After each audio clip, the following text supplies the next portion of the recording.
Uma boa noite a todos. Boa noite também para os nossos internautas. Que a paz de Deus esteja conosco hoje e sempre.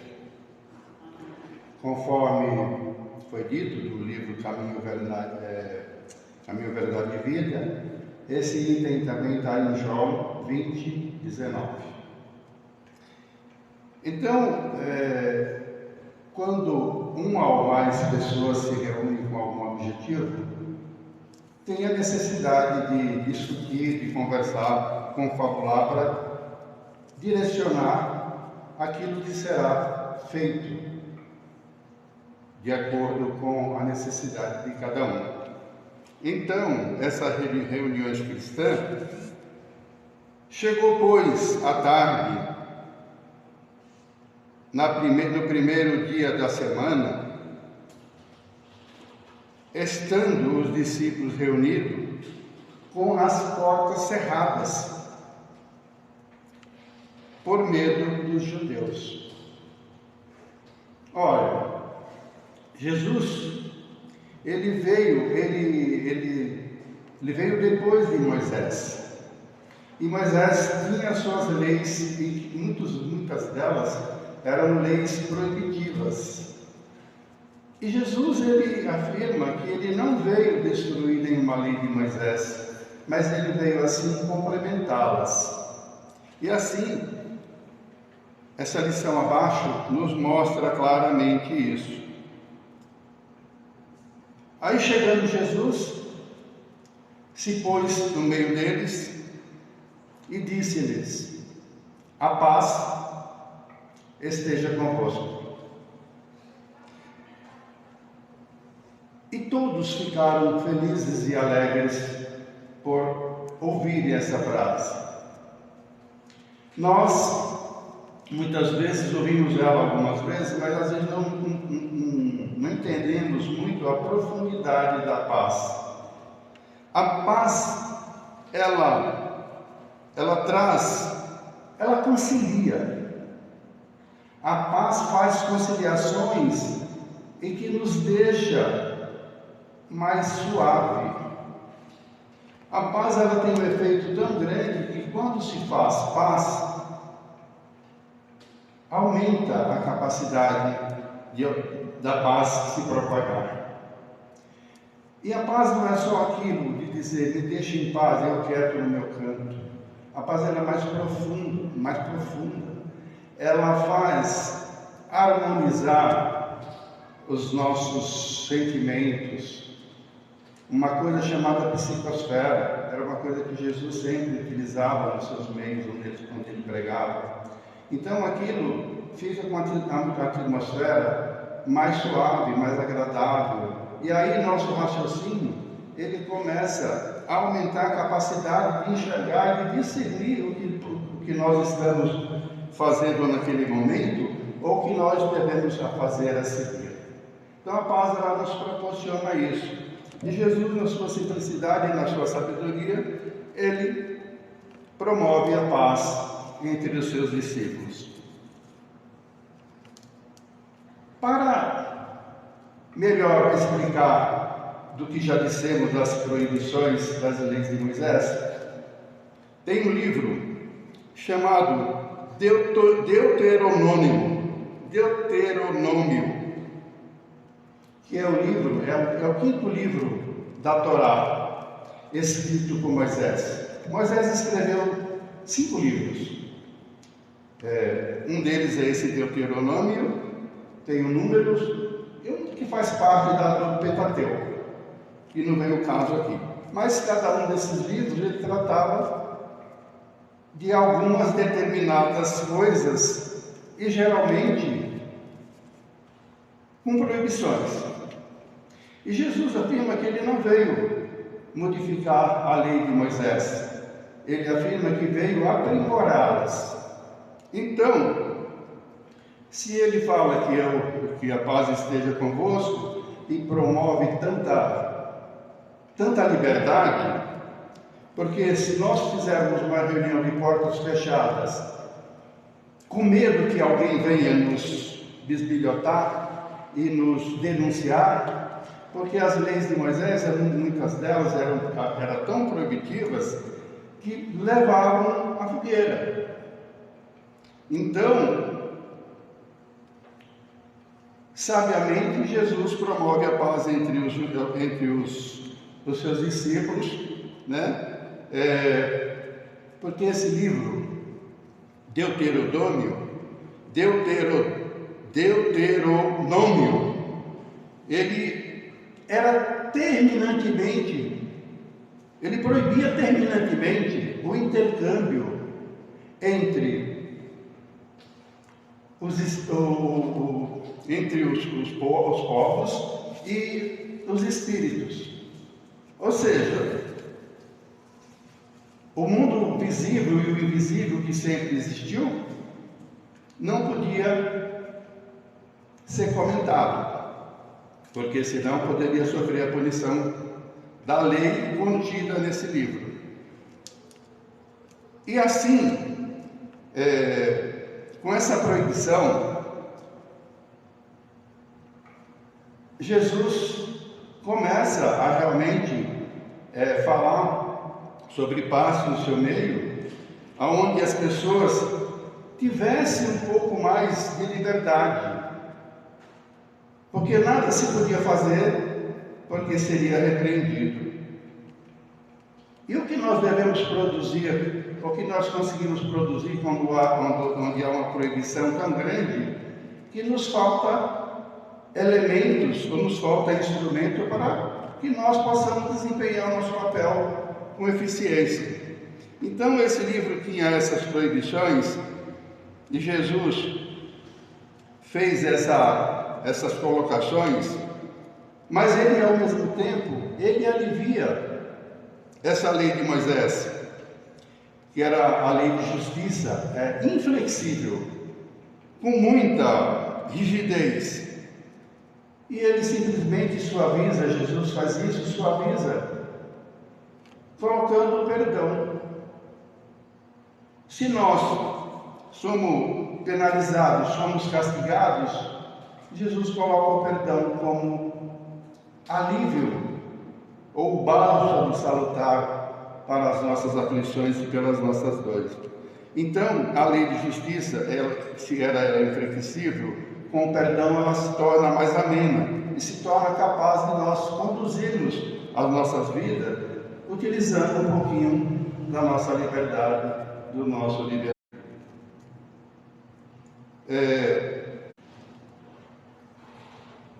Mas ele coloca o perdão de um amor imensurável, sem limites.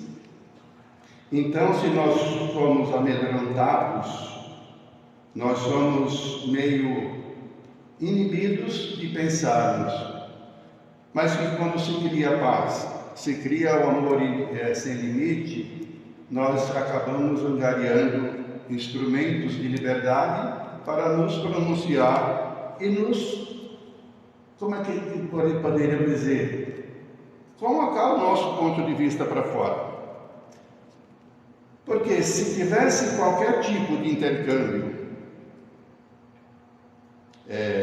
espiritual, qualquer comunicação espírita,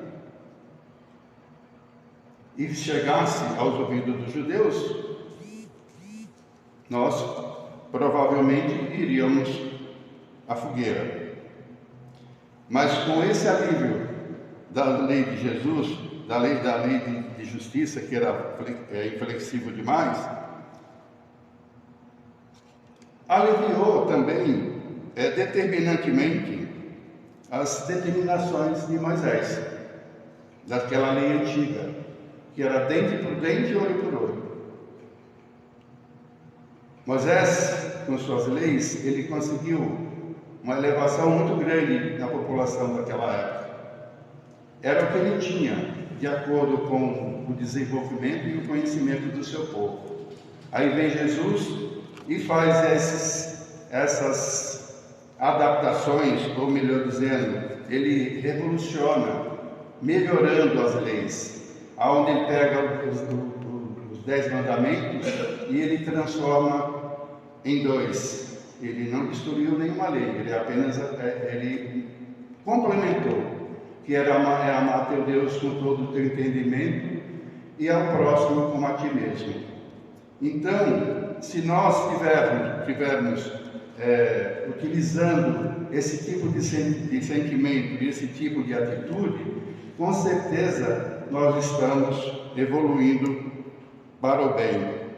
Então, os discípulos cerravam as portas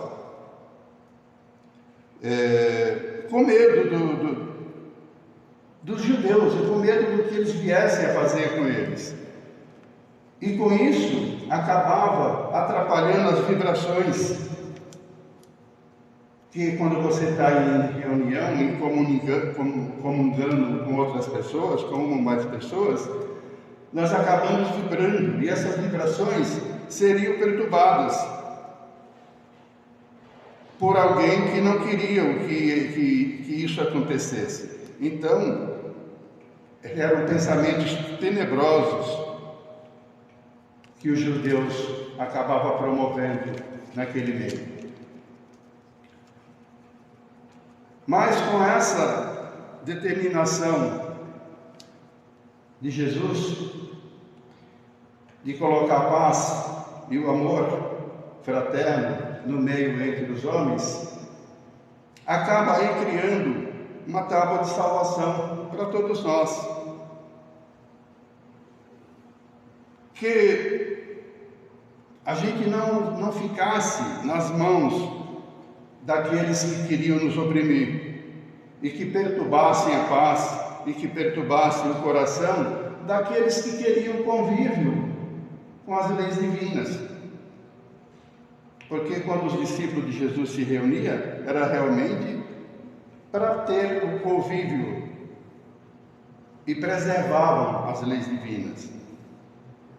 E eis a chegada de Jesus, ditando paz e trazendo esperança. Olha que sabedoria. E nós, aprisionados que estávamos com portas cerradas, de repente ganhamos a paz, ganhamos a esperança. E isso fortalece, porque todos nós, quem de nós não necessita de um dia melhor, de esperança, que aquilo nos fortalece. E quando nós estamos cheios de pensamentos negativos, que alguém nos introduz uma palavra amiga e nos estende a mão, nós acabamos nos fortalecendo e afastando todo aquele pensamento negativo que é capaz de produzir o mal. Nós substituímos pela esperança, pelo amor. Então a chegada de Jesus no meio deles, naquele momento, naquele recinto, ficava automaticamente instituída um movimento de troca, digamos assim, entre os mortos, o mundo invisível, e o mundo visível. Ficou daí então possível ter uma comunicação, pois os mortos dependem de nós vivos para que possam se comunicar. É aquilo que chamamos de médium. Não confunde médium com mediunidade. Então os médiums, eles servem para fazer o intercâmbio do mundo visível com o mundo invisível, ou seja, dos mortos com o vivo. Então, a família cristã acaba conquistando o direito de se reunir sem medo, sem o rancor, sem aquele apavoramento de qualquer dia desse poderia ser apanhado e levado à fogueira. E assim ficava difícil de ter as suas reuniões íntimas. Isso é uma libertação, é uma conquista que ele teve de apuro dos judeus contra qualquer um cristão que se reunisse em prol de alguma coisa que lhe trouxesse benefício. Ele fez isso, lançou a paz, lançou a esperança, lançou também a comunicação entre os vivos e os mortos, para que nós pudéssemos auxiliar uns aos outros e pudéssemos também aprender, procurar meios que nos levassem a entender melhor o porquê dos porquês. Porque nós, espíritas, temos muitas interrogações, já respondemos muitas, mas ainda há uma infinidade delas que só o tempo nos trará. Pois muitas vezes nós lemos uma obra edificante e criamos interrogações.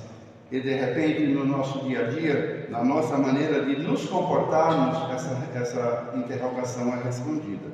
Então ela deixa de ser um entrave para ser um alento na nossa vida, tanto na nossa vida familiar, como na nossa vida moral, profissional e assim em diante.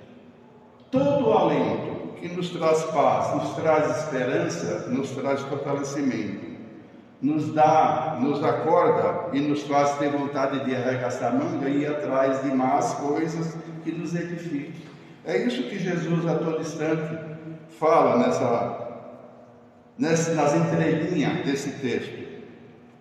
Então, desde então, com esse intercâmbio, com esse comunicado de Jesus, aliviando as leis de Moisés, botando suavidade nelas, os discípulos se reuniam nas sinagogas,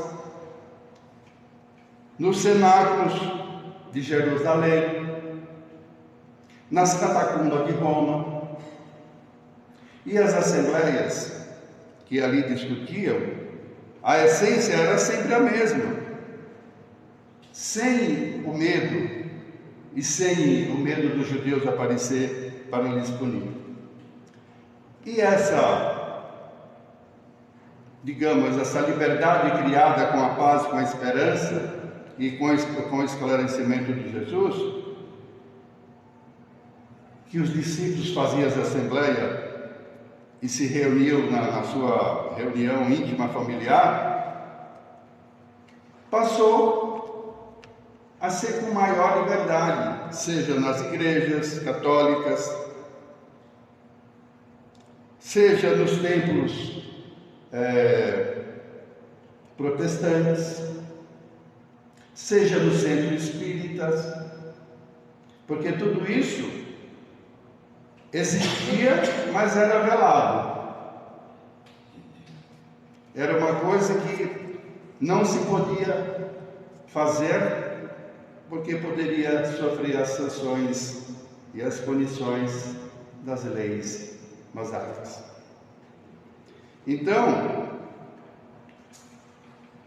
o que nós podemos fazer e o que nós podemos trazer para o nosso coração, para o nosso consolo, é procurar as coisas que nos elevem, nos beneficiem, nos tragam esperança, nos tragam coragem, porque todos nós precisamos de muita coragem e também de muita fé.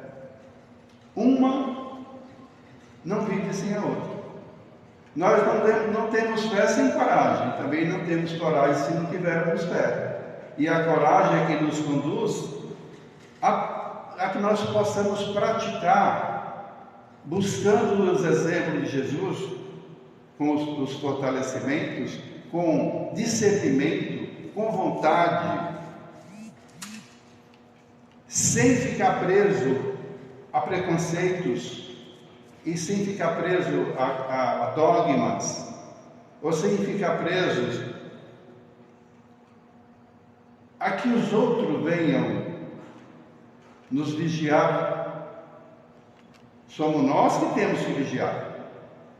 E somos nós também que, nas nossas ações, com as nossas boas atitudes, além de vigiar, Jesus acrescenta e nos orienta que nós também devemos orar.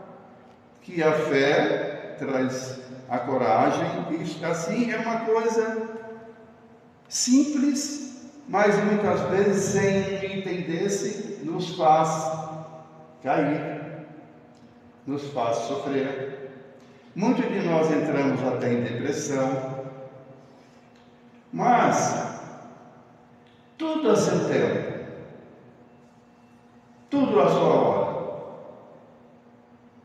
Porque se nós sairmos atropelando o processo da nossa própria evolução, da evolução do mundo, nós acabamos enfiando o pé pelas mãos, e talvez os nossos acertos sejam menos do que deveria ser. Porque nós estamos num mundo de prova e expiação, onde o erro e os acertos, eles estão de igual para todos. Que tenhamos que ter para buscar o caminho mais correto. E o que nos consola definitivamente nesse item é que a gente pode buscar os exemplos da procuração, digamos assim, e procurando sempre as influências dos espíritos superiores. Que quando nós rogamos a Deus, Ele envia os seus mensageiros, e geralmente através dos espíritos superiores. Deus nos atende através deles. E quando nós conclamamos o concurso da oração, buscando a influenciação dos espíritos superiores, nós seremos atendidos. E seremos acalentados, e as nossas dores, quando elas não curam, elas amenizam. Porque cada um de nós temos o nosso quinhão, a nossa parte. Porque tudo o que nos acontece, fomos nós que plantamos, digamos assim. Então, com sabedoria, com bastante resignação, seremos atendidos pelos espíritos superiores, por Deus, na sua bondade. E as nossas dores, quando elas não acabarão, elas se amenizam. E nós podemos viver aí o tempo que for possível, para que possamos aproveitar essa estadia nesse mundo para nos melhorar como pessoa e para que buscar sempre a nossa evolução moral. Então, que os espíritos possam realmente gozar desses benefícios, dos desejos de estar junto com os espíritos superiores, estar junto com Deus, buscando sempre a abnegação, buscando esse gozo em abundância, porque nós merecemos, nós temos a capacidade disso. E a cada vez que nós abrimos nossa mente, o nosso coração em prol de nós mesmos e buscando o nosso bem-estar e dos nossos semelhantes, virá com certeza a bonança, virá com certeza o socorro para nós. Então, essa abundância pode vir e a gente começar, como espírito, a alçar voo mais alto, buscando sempre a evolução moral, buscando nos melhorar. E com certeza nós conseguiríamos esse feito de elevação, de purificar os nossos corações e de nos tornar pessoas serenas, mansa, passiva, com o total e pleno domínio de si mesmo, o domínio de nossas ações, porque são nossas ações que nos conduz a viver bem para conosco mesmo, viver bem com aqueles que vivem conosco. Não interessa o grau de parentesco, não interessa o grau de amizade, o que interessa é o respeito e a vontade de bem servir, buscando sempre a paz em nossos corações. Uma boa noite a todos e fiquem com Deus. Fiquem também com a paz.